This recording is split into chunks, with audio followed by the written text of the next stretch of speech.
It's recording. Where am I speaking to you? I don't know where you are, but I am outside of New York City, Okay. just about a mile or two from Yonkers. Got it. So I'm in Brooklyn. We Oh, took okay.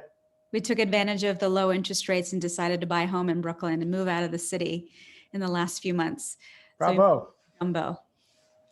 So you're in the city because Brooklynites, you're a new Brooklynite, but Brooklynites insist that they live in New York City because they actually do. You know, now that I've logged a few months here, I realize the real New York City is in the outer boroughs, because I go to the hair salon and the person there has been there 25 years, and I go to another business and they've been there 11 years, and it's the city that's so transient. Yeah, exactly. But hi Lisa, I spent 27 years living there, and I was bored. I've now known New York City forwards and backwards. So it was time to explore a new borough where I didn't know the streets and I didn't know where I was going. There you go. And the pizza's better. And the pizza's better. Oh my gosh, have you watched Stanley Tucci's thing on CNN where he's in Naples and he's doing like a food and wine tour? I have a pathological connection to Stanley Tucci. So I haven't seen it. I probably should to get over the hump. But if we have 90 seconds, I will tell you the short version of the story. But if people are arriving, I will save it for another time. No, you can. We have about 8 minutes. I want to hear So it. are these your folks? Night. Are these your Yeah, folks who are joining? Okay. Yeah. All right. So I used to be a book packager. I did 120 books. Yeah. And I was in Toronto and I needed to fly back here. Long story. Anyway, there's this guy waiting in the waiting room for the plane, and I know he doesn't like me. I know that somewhere in my past I have double-crossed this person. I can't figure out who this is. Something's wrong, and I really want to make it right. But first, I got to figure out who it is. And I'm like, racking my brain. He gets up and goes to the men's room. I run over to his suitcase. I'm looking at the tags, no names on the tags.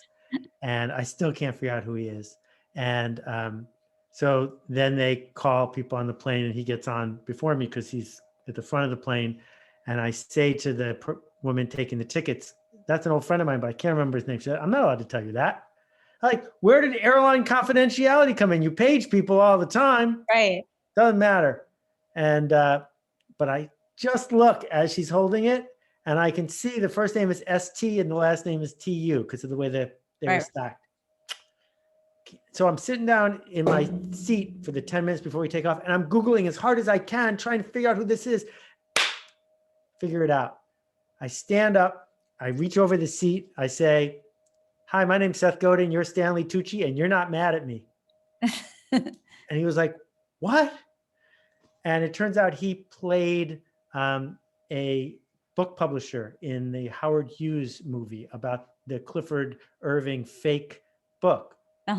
And Clifford Irving was a book packager, and they actually filmed it one town away from here, right where my office was. So the whole time I'm watching this movie, I'm imagining me being Clifford Irving, and Stanley Tucci never spoke to me again in the movie. And so Stanley and I are fine now. Just letting you know. You're projecting. That's so funny. Well, that's going to be my first question, is your time from when you were a book packager. I'm happy to, I didn't read the questions, but I'm happy to talk about book packaging. I'm not happy to talk about Stanley Tucci. Oh, man. Well, the only reason I bring that up is because he's tasting pizza in Napoli. And I guess he did some video on how to make a Negroni, but his style of Negroni, that went viral. And that prompted him to have this like tour of pizza and food in Italy. And so that's what got me thinking of it, because the pizza just looks amazing. And they only use 4 ingredients. But he's always in character. So maybe he was just in character that day. So Lisa, I'm making you co-host so you can let people in if I'm not paying attention, okay? Oh, you know what? Make me co-host because I'm the one that let folks in. Okay, sorry. I'm making you co-host. Okay. Now everyone's a co-host. Yeah. Have fun.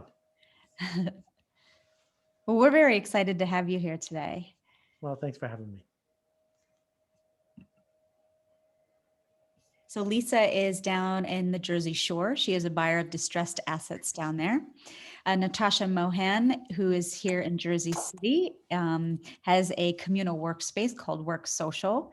Caroline Doyle, I don't know. She's new, joining us today.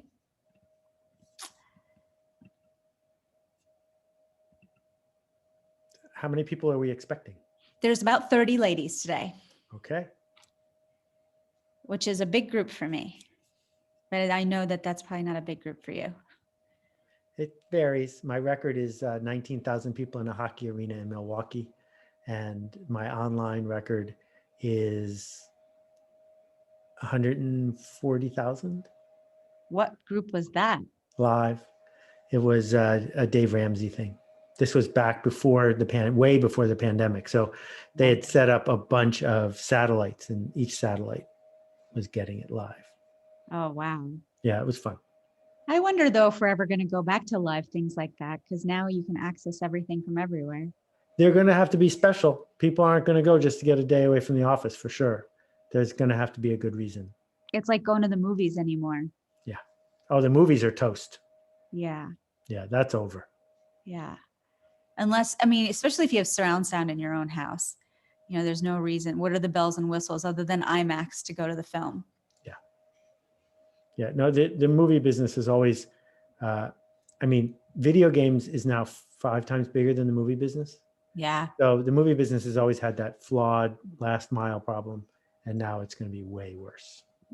I moderated a summit for Pizza Hut, and they had this guy come on and talk about how like esports is like the place to advertise now, because that audience spends $75 more on average on food than any other demographic, and they're a captive audience. This guy spent an hour talking about the advantages and the real estate that you get from being an advertiser on esports, and all the people that sit and watch other people play video games.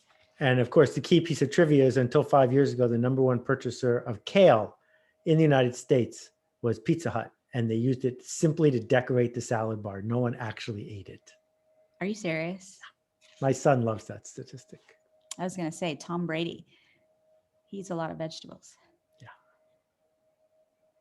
All right. Hi, Menka. 2 more minutes and we'll get started. And Natalie's here. Hi, Natalie. How are you?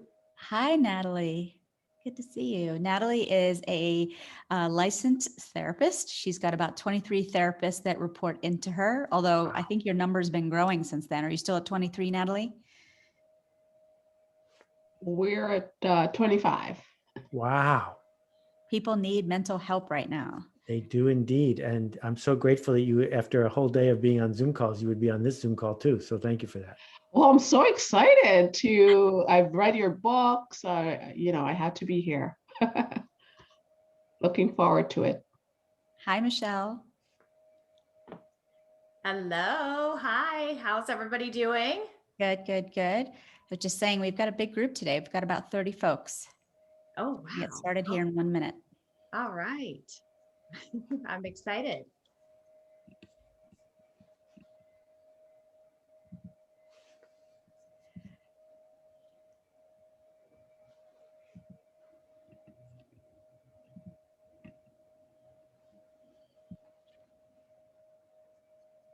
I'm just letting everybody in.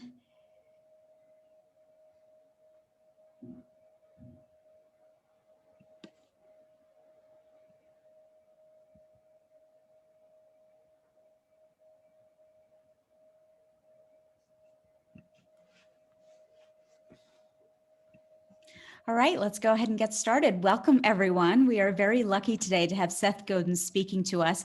He, of course, has written 17 books on advertising, marketing, business, and leadership.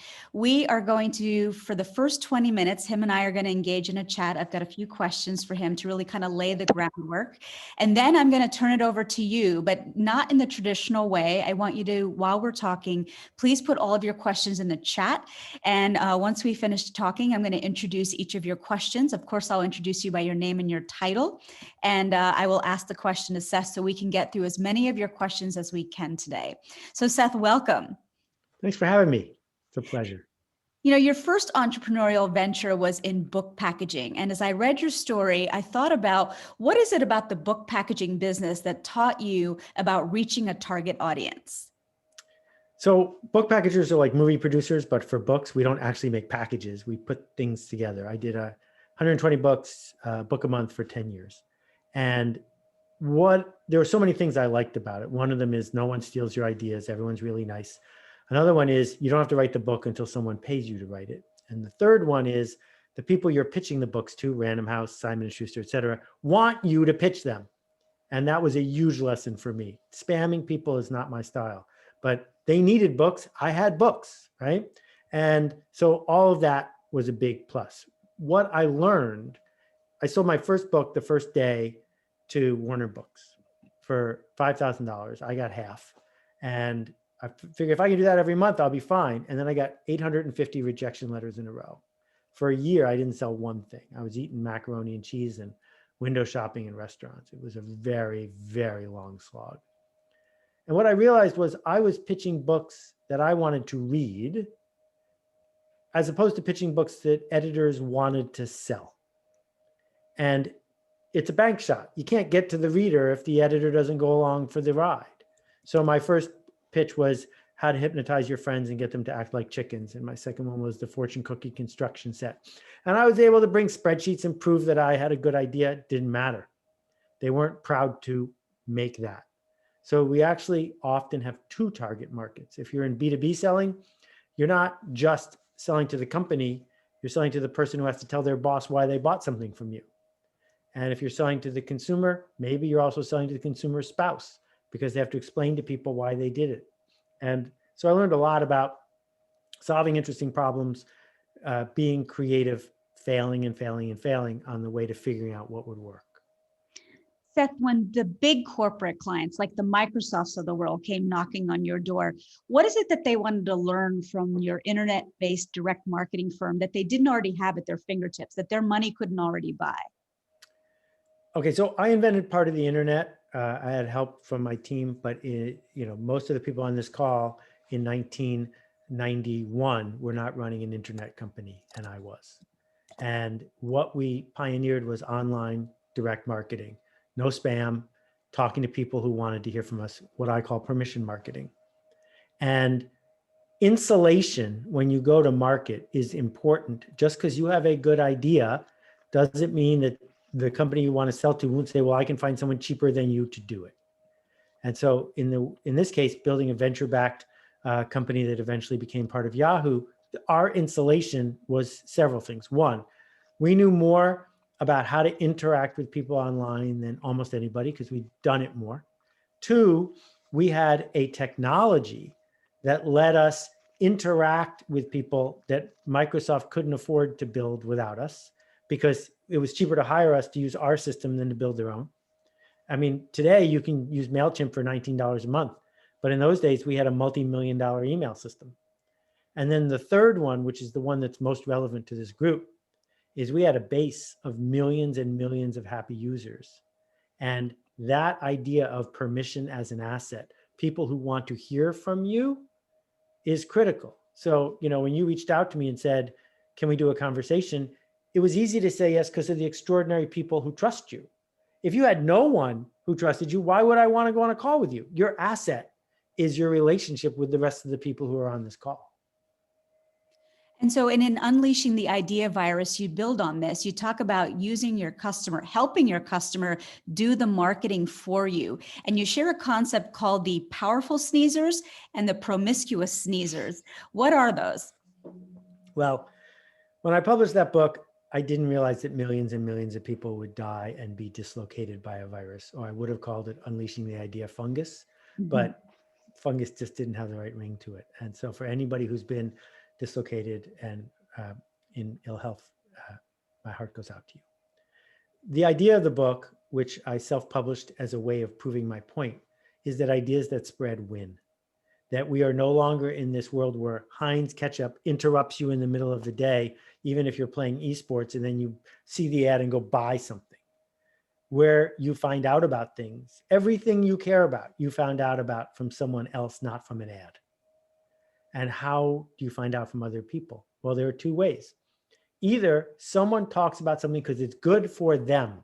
They talk about something because their status and affiliation will go up because they told you about something really cool, right? So if you're like me and you're into sleight of hand and the history of magic, someone tells you about Ricky Jay, you respect that person more because they knew about Ricky Jay before you did. That is the gold standard. The other way to do it, which selfish, narcissistic, short-term capitalists rush after, is bribing people to talk about you, which is another word for influencer marketing, which is another word for affiliates, where you say, you don't really care about what I do, but I'll pay you. That's the life insurance salesman on commission. That's multi-level marketing. I'll pay you. I'm not a big fan of that. It can work. It can even work at scale. But what we really want to do is build something worth talking about in the first place. And the difference between the promiscuous sneezer and the powerful sneezer is the promiscuous sneezer is somebody who endorses everything. But the danger of that is that you trust them maybe less because you know that they're kind of a paid mercenary. The powerful sneezer is someone like an Oprah. All of a sudden she's endorsing bamboo sheets and you run out and buy them because she's got something to say and it's important. Bingo. But it was Oprah when I wrote the book, but now it's Michelle Oldham, because Michelle has a circle of 50 people. It's enough if you have 1 million Michelles.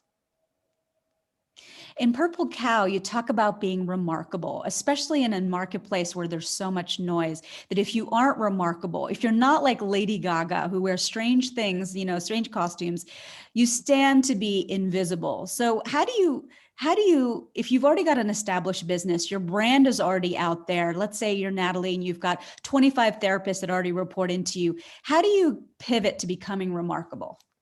So it's super important that I clarify this. Remarkable doesn't mean you have a gimmick. Lady Gaga did not become Lady Gaga because she wore a dress made out of meat. That was a side effect. What it means to be remarkable is it's worth talking about. And so my friend, the late Lionel Poulin, who I dedicated the book to, who died in a tragic crash, his bakery is and was remarkable because the experience of going there, of eating the bread, the terroir, the all of it makes your reputation go up if you talk about it. And so, you know, if we think about trends that have spread in therapy or trends that have spread in diets, right? Alcoholics Anonymous, they call it anonymous, but everyone talks about it all the time. That's the only reason anyone ever heard about it, because your life gets better if you tell other people about AA. Or the Atkins diet, right? The Atkins diet went like crazy, even though it could kill you. Why? Because it was so easy to talk about. You ate weird food. People say, why are you eating that? Deep fried bacon, what are you doing? And then you'd explain to them about the whole keto thing. That if we talk about cognitive behavioral therapy, I must have told 400,000 people about CBT because CBT is easy to talk about. And because it makes me seem smart and generous to talk about it. It makes it remarkable. So all it means to be remarkable is not to seek a gimmick, but to do something that your audience wants to talk about. I'm going to encourage everyone to make sure you put your questions in the chat function. We've got a large group today, so I want to make sure I'm able to get through all of your questions once Seth and I finish our conversation here. In All Marketers Are Liars, that book, you recommend that established business owners ask the question of their consumer, what is your worldview? Can you explain that to the group? Sure. And that's the worst title of any book I've ever worked on, just saying. Insulting your readers in the title of your book, not a good idea. If you ask somebody what their worldview is, they will not understand, or they will tell you an untruth. Because we all would like to believe that everyone in the world is irrational, but not us. We are thoughtful and clear. Not true. So unless every single person on this call is driving a 7-year-old Honda Civic, you have made an irrational decision about which car you purchased. Your worldview could include lots of things like, I believe that shiny new things make me a happier, better person. Your worldview could be, I believe that strong, certain leaders are better than ones who flip-flop. That's a worldview. And as soon as you understand that some people are carrying that around, if you want to win an election, all you got to do is call someone a flip-flopper, because that triggers somebody way sooner than their rational analysis of, oh, you mean that's the kind of person who learns and changes their mind, right? That's the rational way to think about this. But if you've got triggers, you're going to make different decisions. So let's think about something like bottled water. The water in the United States, with some tragic exceptions like Flint, is as clean as it's been in ever. And yet bottled water sales keep going up, even though tap water is free. So what's that about? It's about worldview. It's about status. It's about saying, well, if it's good enough for Jennifer Aniston, it's good enough for me. It's about all these complicated things we don't have words for. So you will notice that Nestle does not run water ads that say, this has hydrogen and oxygen in it, because you can't make a rational story about bottled water. All you can do is talk to people that match it in a way that matches their worldview. And then the final question before I turn it over to questions from the audience is, you talk a lot about authenticity. It's part of the zeitgeist now. Everybody's talking about authenticity. But again, as an established business owner, as most are on this call, what is it about your authenticity that you can share to engage your audience? Authenticity is a crock. No one cares about authenticity, and no one is authentic.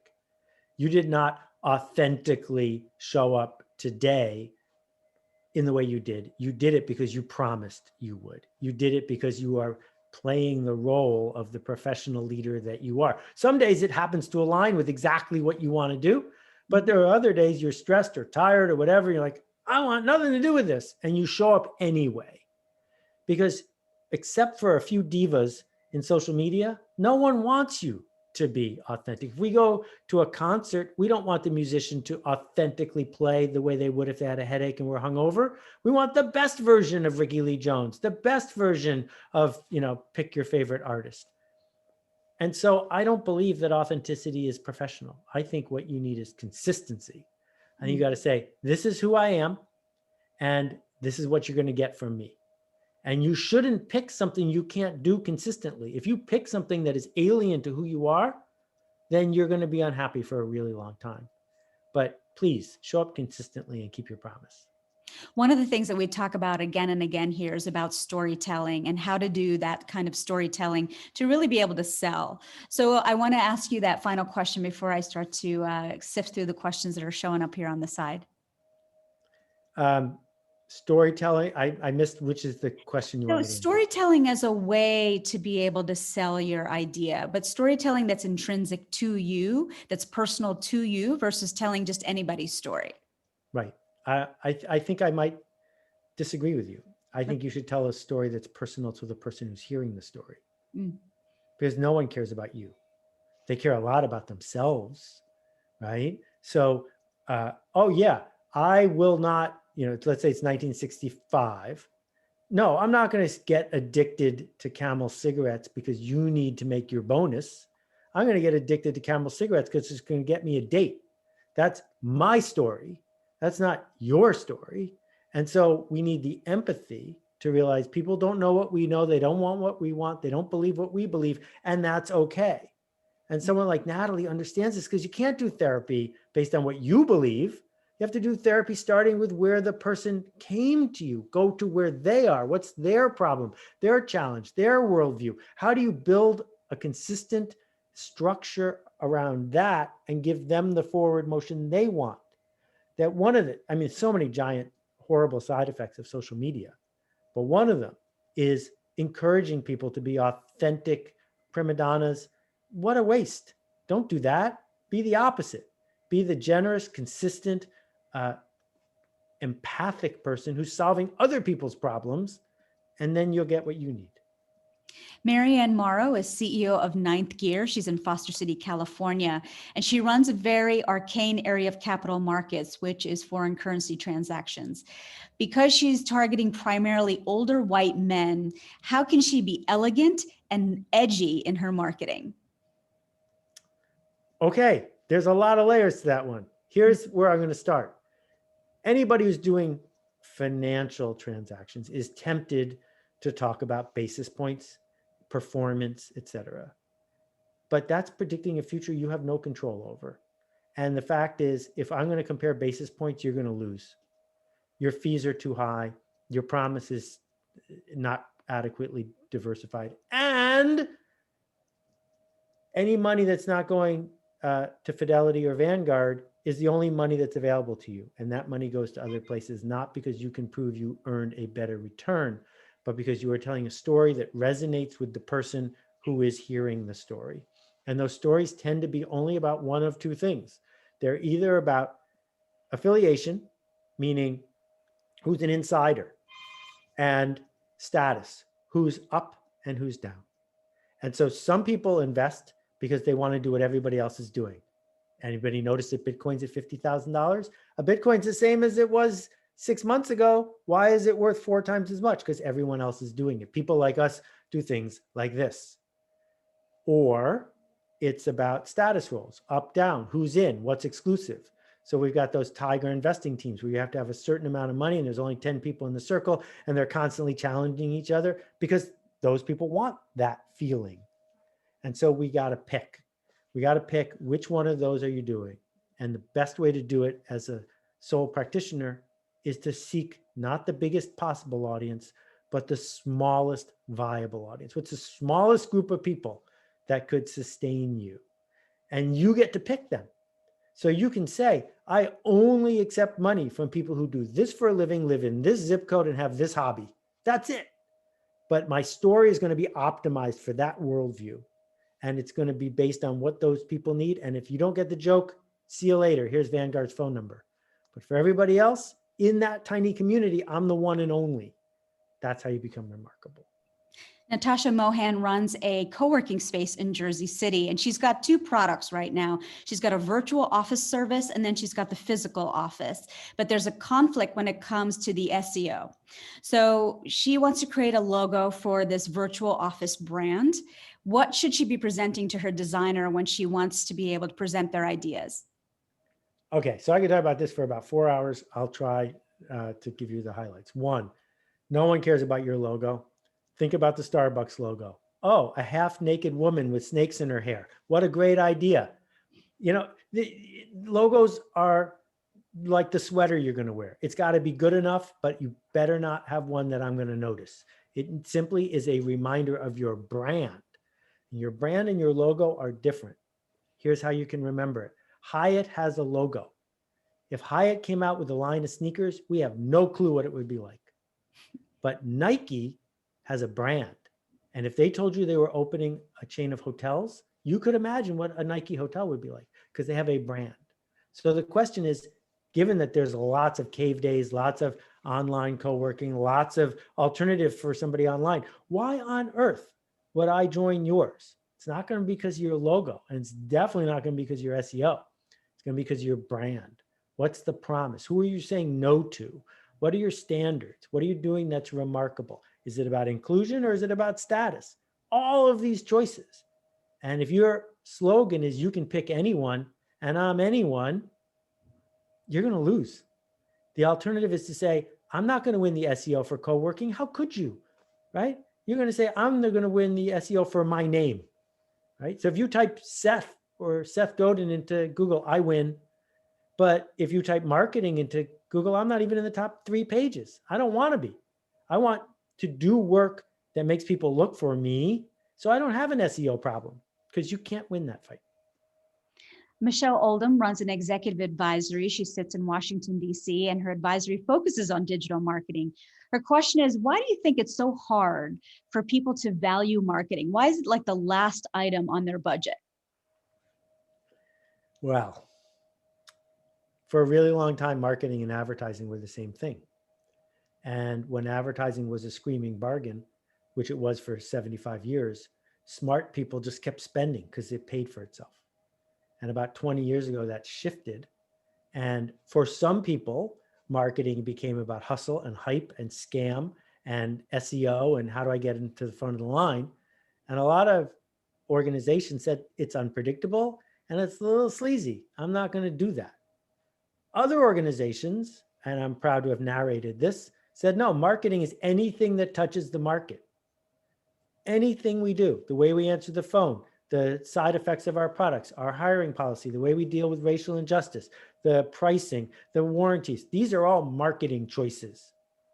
And Zappos is a shoe store that sold for more than $1 billion, selling exactly the same shoes as every other shoe store. What did they do right? They answered the phone. That's what they did right. And so you're not going to persuade somebody who doesn't get the joke to start doing marketing. That's not your job. Your job is to find people who know they have a problem, right? That's why you never see surgeons walking up and down the street saying, hey, come on in for a kidney exam. It doesn't happen. You wait until someone calls the surgeon and then the surgeon can help you. Well, the same thing's true here. Your job is to find people who are feeling whatever kind of pain or stress is coming from the fact that the thing they want to do doesn't match what the market thinks they're doing. Melanie Curtis is a pro skydiver. She is a coach. She is an author. And she asked, what advice would you give to activists working to amplify their own work? Right now, she's doing a series of skydives to really bring awareness to women's issues. Well, I thought you were going to ask me this question. Forgive me. I'm trying to shift gears here. There's some really cool layers. First, thank you for caring about causes, and thank you for working to bring attention. It's interesting to think about the Ice Bucket Challenge and how the Ice Bucket Challenge raised an enormous amount of money for a disease that is horrible and tragic, that afflicts, to a rounding error, almost no one, and that is essentially incurable. People did not do the Ice Bucket Challenge because they thought that a cure was imminent. They did it because it changed their connection to their community, that it gave them status. People like us do things like this. It helped them fit in. If we think about causes and how people change, that's the way it works. It rarely works because we got a PSA on television. It rarely works because somebody got a lot of views on YouTube. It works because the ripple continues, that people can be part of it. Because what we know about walkathons for nonprofits is this: they make almost no money from a walkathon. But someone who walks in the walkathon is much more likely to become a lifelong volunteer and donor, because they say to themselves, I must be committed to this because I walked 10 miles. And so the opportunity when we are trying to change culture is to figure out how to show up in a way that gets people to commit to who they are. And so getting lots of people to jump out of a plane is a really good way to do that. But having us watch you jump out of a plane is going to be a momentary thing, but it's not going to lead to the long-lasting thing you hoped for, I don't think. But I'm rooting for you. Yeah, thank you. I love it. Carolyn Doyle, I'm sorry, I don't know your title. She asked for recommendations on how to remarkably market an otherwise niche business, which is medical office real estate, which otherwise is a commodity business. All right, so you have medical office real estate, and you'd like it not to be seen by the people who are making a decision as a commodity, right? Is that the question? Yeah, like how do you make that remarkable? Because it's an otherwise banal, it's a need, it's a nice to have, you need it, but you don't necessarily need to have it. Well, excuse me, I'm sorry. Here's the question. In New York City, do Park Avenue doctors get to charge extra? I know my hairstylist does. You bet they do. It's a concept. You can go type in Park Avenue doctor, you'll see. So there is no Park Avenue Association that made that happen, but there could have been. The problem is not how do I get it to be seen as not a commodity? The problem is how do I make it not a commodity? What is it about this space that makes it actually better? And so, before the pandemic, the Chelsea Market Food Hall in New York City, the cost for a square foot of a little donut shop was $450 a year, $450 for 1 square foot of space. You could have gone 1 block away and paid a quarter of that. But in that building, it's worth more. So you've got to figure out what is it about what you're doing that actually makes it worth more to be there. Otherwise, you're just doing hype and spin. And I don't know how to help you with that. Anu Bhatt is an art curator. She curates art from artisans that are in Cambodia, Thailand, Nepal, and such. She wants to know how she creates a need for what is an otherwise luxury product. It's not a necessity. Almost nothing is a necessity in our culture. Need is something we invent. We need to get our nails done. We need to have a new car. We need. No, we want those things. And you're not going to turn anything that's not a need into a need. But your goal is to figure out how to help people build a bridge between a feeling that they have, the need to be seen, the need to be loved, the need to be wanted, the need to feel safe, and turn that bridge into something that makes your want associated with a need. And we have seen this happen again and again and again. So super simple example. I've been a vegetarian for 40 years. The amount of meat Americans eat is now, I think, 5x what it was right after World War II, 5 times. Clearly, human beings do not need to eat as much meat as Americans do. So why do they? Well, home keepers, men and women, have a need to feel like they are taking care of their family. Busy people have a need to know that they were able to do something quickly. People, I mean, you go down the list of basic human needs, and then 60 years of meat marketing built a bridge between those things you need and the fact that you can go to the supermarket and for $6 inside a piece of styrofoam, buy the thing that's going to solve your problem. Shikha Baku is the founder of a vegan blog, a plant What a lifestyle coincidence. blog. You two should connect. She heard your message about the fact that you need to meet the customer where they are and do it consistently, but she wants to hear more of your thoughts on how to influence others. Well, how to influence others, I'm presuming in service of what it is that we do. Mm-hmm. So I met a vegan the other day who doesn't eat avocados. And this person told me they don't eat avocados because avocados are pollinated by bees, and bees are animals, and this is wrong. And if the goal of this person was to evangelize a point of view, I feel like they're not going to get very far. Because I blogged about this last week. If you wanted to improve the mileage of cars, you are way better off getting Hummers off the road than you are getting Priuses to convert to Teslas. Because you can do the math, it's pretty easy to show. The Prius person might be on your team, but getting them to go from 50 miles a gallon to 1,000,000 miles a gallon doesn't change the average nearly as much as getting someone to go from 12 miles a gallon to 50 miles a gallon. And so if our goal is to make our tiny corner more effective, we find people who already get the joke and we take them a little further. If our goal is to change the whole culture, it's to find the outliers, the worst people, and get them to be a little less worse. And we see this shift going on in culture all the time. And so you got to decide which of those two things are you doing. So earlier I said, if people don't want marketing, don't try to sell them marketing because they don't get it. Because I'm not trying to change the culture. I'm trying to help people who have already enrolled in a journey get to where they want to go. On the other hand, if I was into education reform more than I am, my focus would be on how do I get the worst schools to be a lot less bad than it would be how do I get the Acton Academy to get 1% better.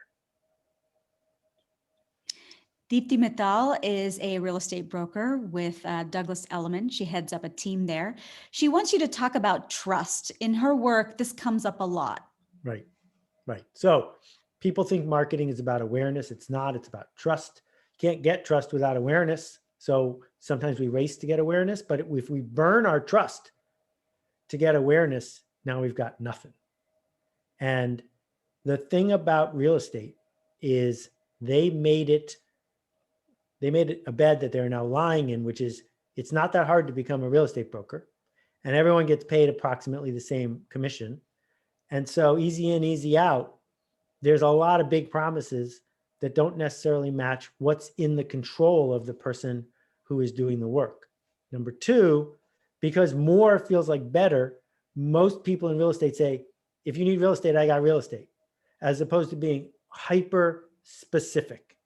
If you are hyper specific, and I'll give you an example, there's a super expensive condo or co-op in New York City, and there's a real estate broker who only sells in that building.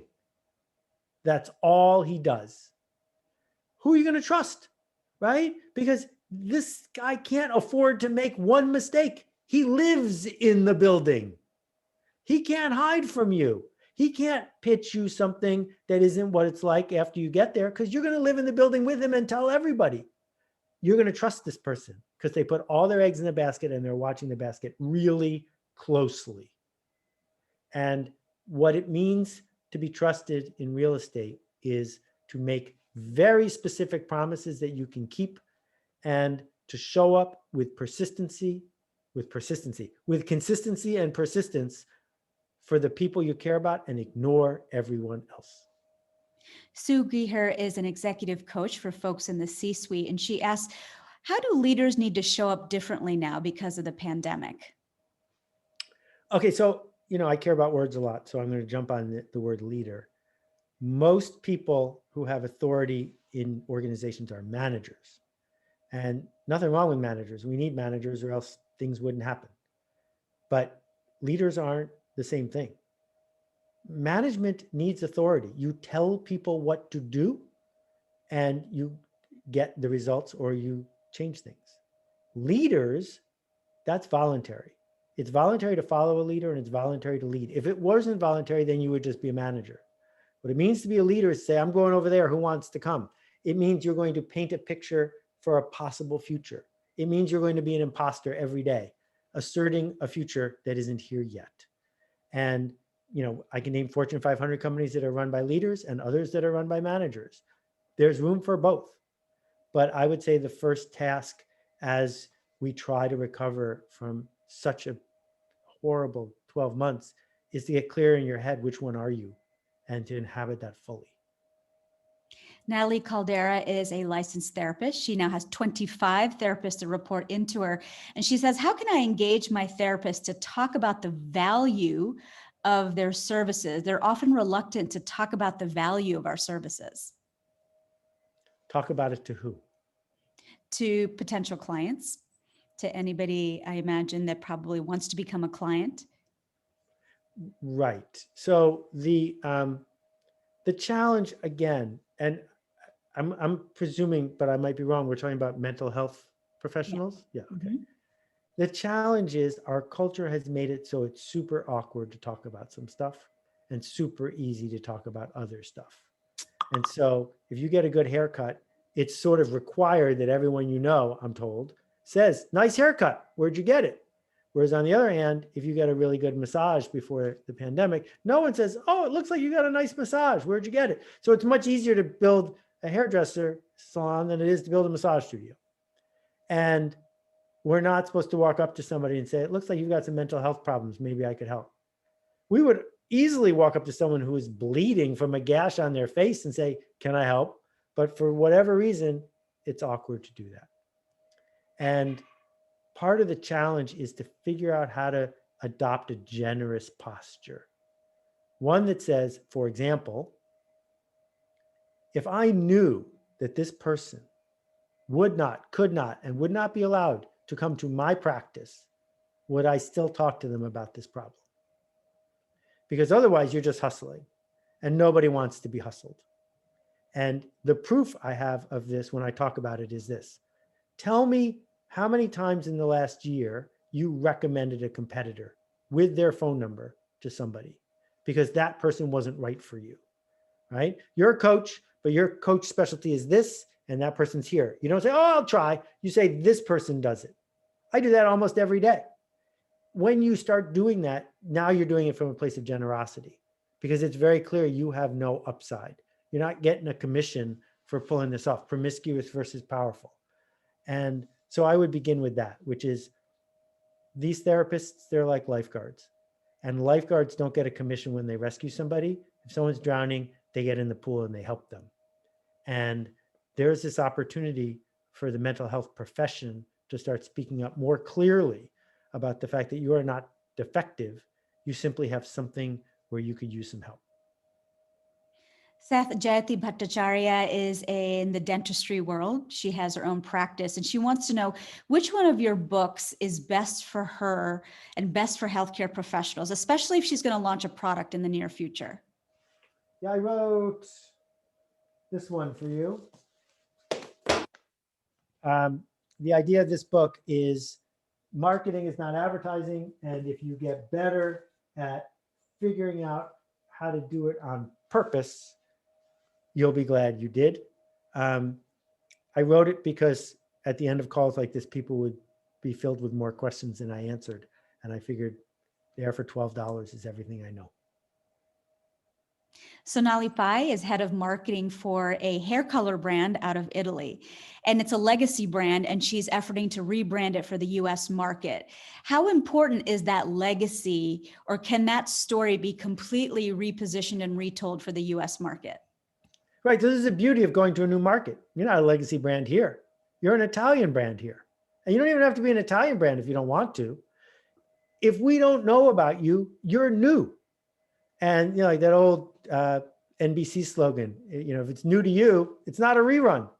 And so take a deep breath, figure out how to show up for people with empathy, with a story that only works for some people, not for everyone, that's worth talking about. You're off to the races. I will remind you that Rula Lenska, who was the famous spokesperson for Alberto VO5 when I was a kid, no one had ever heard of Rula Lenska before she showed up acting as if. And, why is there a pearl in Prel slowly moving to the bottom? Does that help your hair get clean? It's all about what gives us joy. Jessica Corthua sits in Atlanta. She is a branding strategist. She's like, everybody and their mother now has an online course. It's just exploded during the pandemic. So she wants to hear your thoughts on selling and marketing in that space. Okay, back to words. There's education and there's learning. Almost every online course I have ever seen is either a bunch of videos of somebody talking at you, and then you could say, well, I learned something, but you really didn't. Or there's a checkbox accreditation, something where you took a test and proved you learned something. I'm not a fan of either of those, and I think that online courses are going to hit the wall really hard, really soon. I have built something else, which I don't own or run anymore, called Akimbo.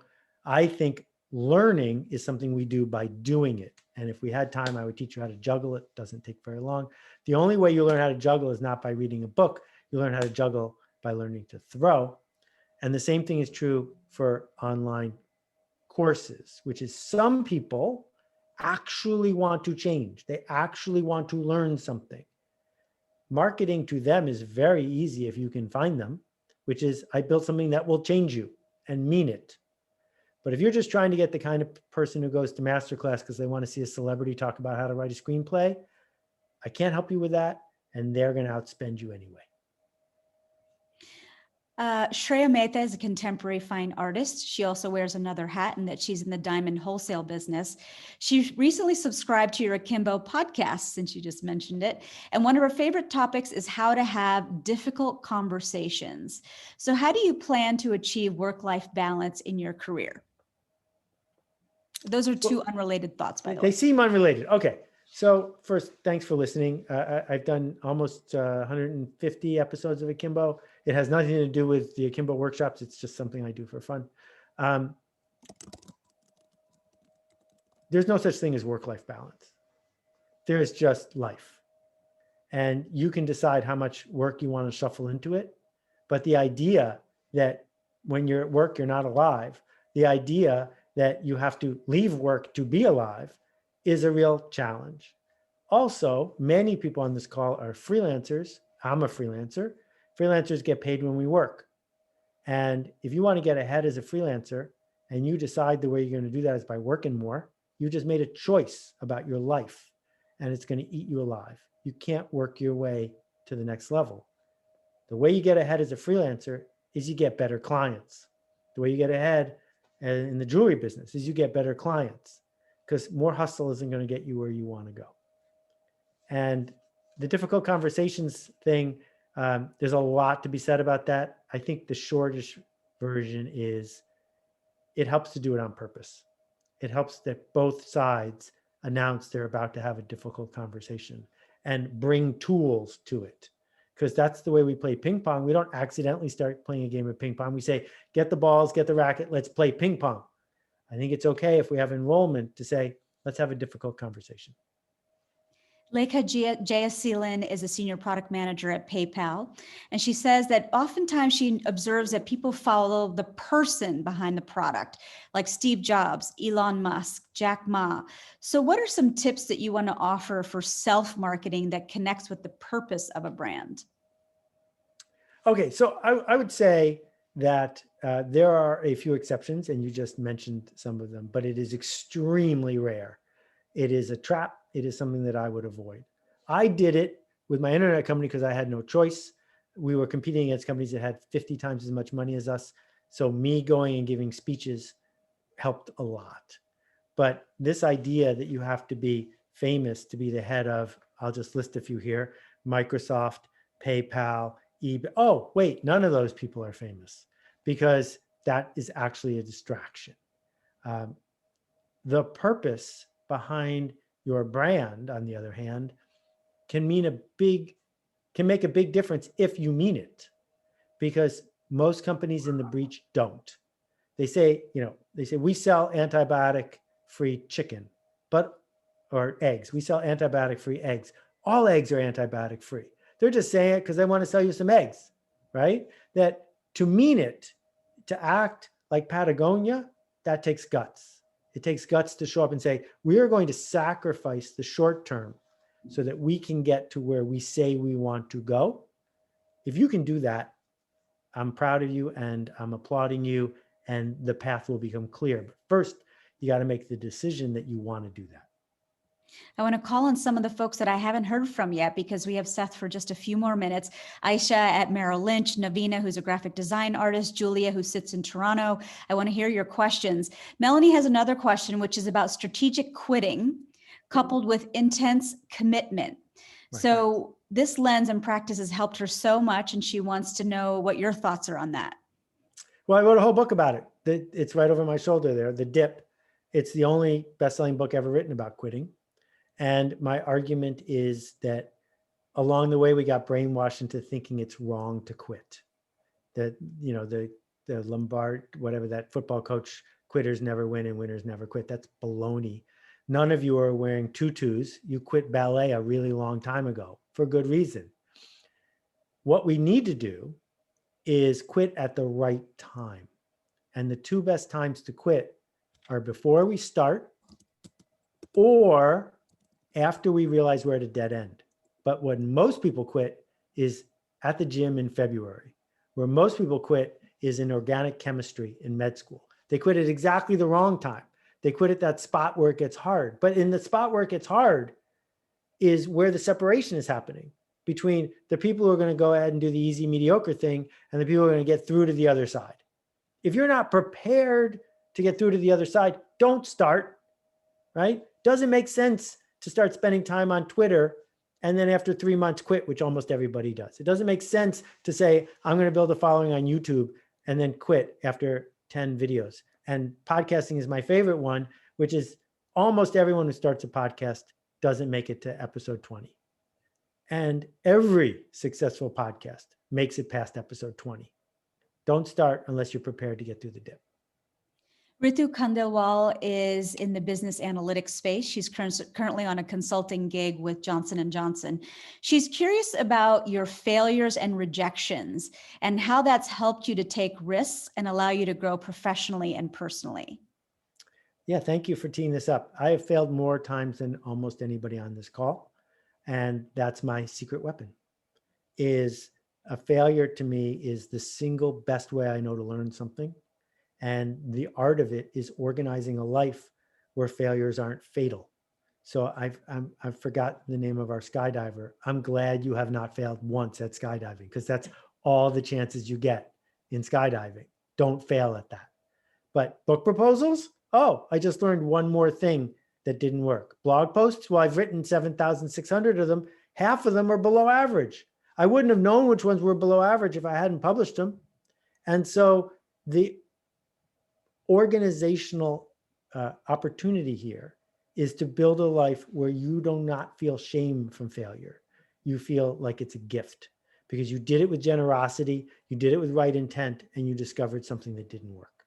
You learn the lesson and you make sure you don't forget it for the next time it rears its ugly head.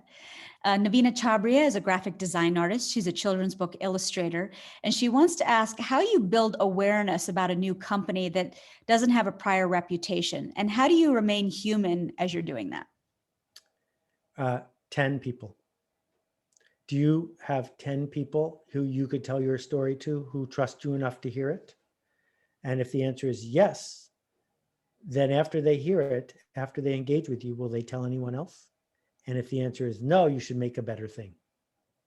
And if it's yes, now you're off to the races. 10 people, 10 by 10 by 10. And I'll just put a little aside here as we start to wrap this up. My friend Jacqueline Novogratz started a nonprofit called Acumen. You can find it at acumen.org.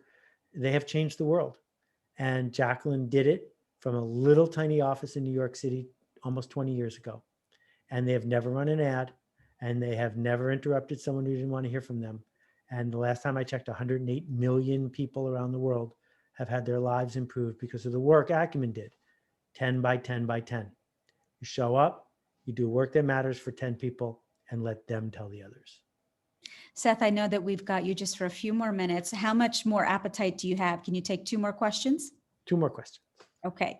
So Julia Chatterjee runs a paint and sip in Toronto. And her question is, now there's Reels, there's TikTok, there's Instagram, there's so much content out there. What is your advice on social media? How do you stay in front of your client?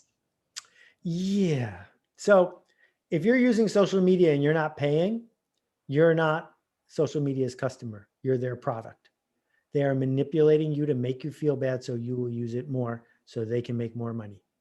And if you don't have a direct relationship with the people you serve that is unfiltered by Facebook and Twitter and the rest, then they're holding you hostage.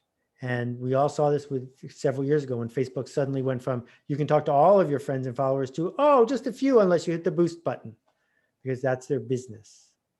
Where we started this whole thing is you will grow when the people who care about you tell the others.